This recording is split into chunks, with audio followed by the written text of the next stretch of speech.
এখন ভালো করে সবগুলি মিশিয়ে নিব।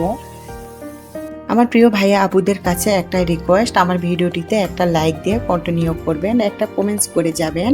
ইনশাল্লাহ আমি কমেন্টস দেখে সবার ভিডিওতে লাইক দিয়ে আমি ভিডিও ফুল ওয়াচ করে দিয়ে আসবো। যাদের মুখে রুচি নাই, এই ভর্তাটা থাকলে কিন্তু নিমেষেই 1 প্লেট ভাত খেয়ে নিতে পারবেন। Welcome back to my channel Mariam's blog. আসসালামু আলাইকুম আর রহমতুল্লাহি ওয়া বারাকাতুহু। আপনারা সবাই কেমন আছেন? আশা করি যাই যেখানেই আছেন অনেক ভালো আছেন। আমরাও আল্লাহর রহমতে অনেক ভালো আছি। আজকে হচ্ছে নতুন একটা ভর্তা রেসিপি নিয়ে আসছি। আজকে আমি ঝাল ঝাল ধনিয়া পাতা ভর্তা করব, কোনো প্রকার বাটাবাটি ছাড়া। আর এখানে একটা ছোট একটা আলু নিয়েছি। এখানে ধনিয়া পাতাগুলো কিন্তু আমি ভালো করে কয়েকবার ধুয়ে নিয়েছি। এটির মধ্যে কিন্তু বালু থাকে, এই জন্য এটি ভালো করে ধুয়ে নিতে হয়। এখানে আমি বেশ কিছু রসুনের কোয়া নিয়েছি, পেঁয়াজ আমি গ্রেট করে নিয়েছি, এখানে কাঁচামরিচ নিয়েছি। এই এই হচ্ছে ভর্তা রেসিপিটা, যা ভাত খেতে পারে না, মুখে রুচি নাই, এই ভর্তাটা যদি তৈরি করে নেন তাহলে কিন্তু ইনশাআল্লাহ মুখে রুচি ফিরে আসবে। এই ভর্তাটা কিন্তু অনেকটাই লোভনীয়। চলুন আমি ভর্তাটি কিভাবে তৈরি করি, সবাই আমার সাথে থাকবেন। তো একটা ফ্রাই প্যান বসিয়ে দিলাম পরিমাপ মতো তেল। আমি কিন্তু এখানে ছোট্ট একটা মাছের টুকরা নিয়েছি। এই মাছের টুকরাটি দিয়ে কিন্তু আমি ধনিয়া পাতার ভর্তাটি তৈরি করব। এতে কিন্তু স্বাদটা আরো দ্বিগুণ বাড়িয়ে যাবে। আমি কিন্তু এখানে একটু সাইমন মাছ নিয়েছি, তোমরা যে কোনো মাছ এখানে দিতে পারো, আবার নাও দিতে পারো। আমার গরম হয়ে আসছে, এখন আমি এর মাঝে পেঁয়াজ আর রসুন গুলি দিয়ে দিব।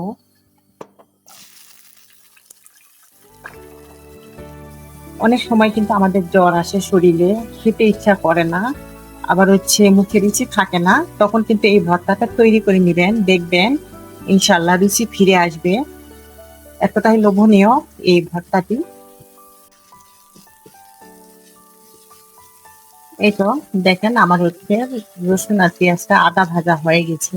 মাছ মাংস খেতে খেতে কিন্তু আমরা অনেক সময় বোরিং হয়ে যায়, এরকম একটা যদি ভর্তা রেসিপি অথবা ভাজি রেসিপি থাকে তাহলে কিন্তু আর কোনো কিছুর প্রয়োজন পড়ে না। আমি দিয়ে দিলাম আলুগুলি ভালো করে আমি এটার সাথে একটু ভেজে নিব। তোমরা চাইলে আলুটা কিন্তু স্কিপ করতে পারো, কিন্তু আলু আমি দিয়ে দিলাম কারণ ভালো লাগে আমার এই ভর্তার সাথে আলুটা।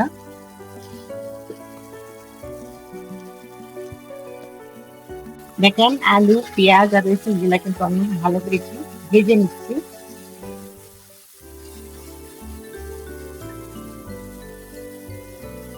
এই পর্যায়ে আমি চুলার তাপটা কিন্তু একবারে লো হিটে রাখছি, কারণ আলু গুলো আমি হালকা একটু সেদ্ধ করে নিব। এখন আমি দিয়ে দিব এখানে স্বাদ মতো লবণ, হলুদ আর একটু জিরার পাউডার। আজ কোনো মশলা কিছু অ্যাড করবো না। তারপরে ভালো করে আমি একটু নেড়ে চেড়ে দিচ্ছি। এই রেসিপিটা কিন্তু অনেক সহজ, ঝটপট এবং খেতে কিন্তু মাশাআল্লাহ অনেকটাই দুর্দান্ত। আমি এখন লো হিটে এটি ভালো করে একটু আলুগুলি সিদ্ধ করে নিব। আলুগুলা কিন্তু আমার সিদ্ধ হয়ে গেছে, দেখেন। এখন আমি এই পর্যায়ে দিয়ে দেবো ধনিয়া পাতা আর কাঁচামরিচ।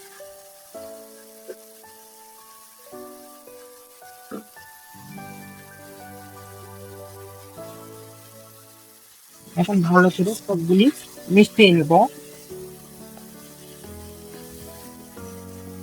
এসে দূর এসেও যারা আমার ভিডিওটিতে একটা লাইক দেন নাই অথবা দিতে ভুলে গেছেন, প্লিজ আমার প্রিয় ভাইয়া আপুরা একটা লাইক দিয়ে দিবেন। আজকে রেসিপিটা আমার কেমন হয়েছে সবাই কমেন্টস এর মাধ্যমে জানিয়ে দিবেন।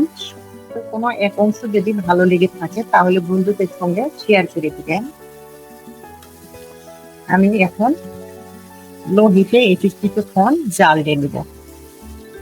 এই তো দেখেন ধনিয়া পাতার ভর্তাটা কিন্তু আমি ভেজে নিচ্ছি হালকা একটু।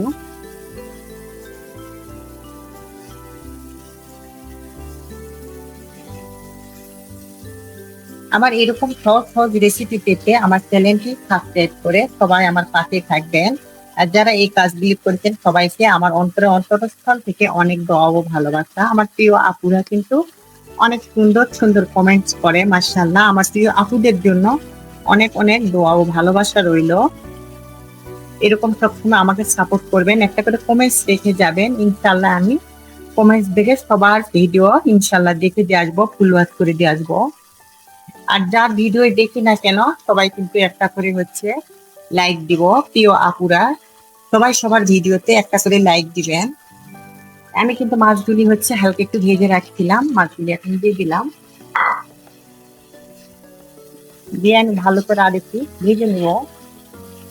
আমি কিন্তু হলুদের পরিমাণ অনেক কম বেশি, যেহেতু একটু ভর্তার মধ্যে কিন্তু বেশি হলুদ দিলে একটা গন্ধ লাগে।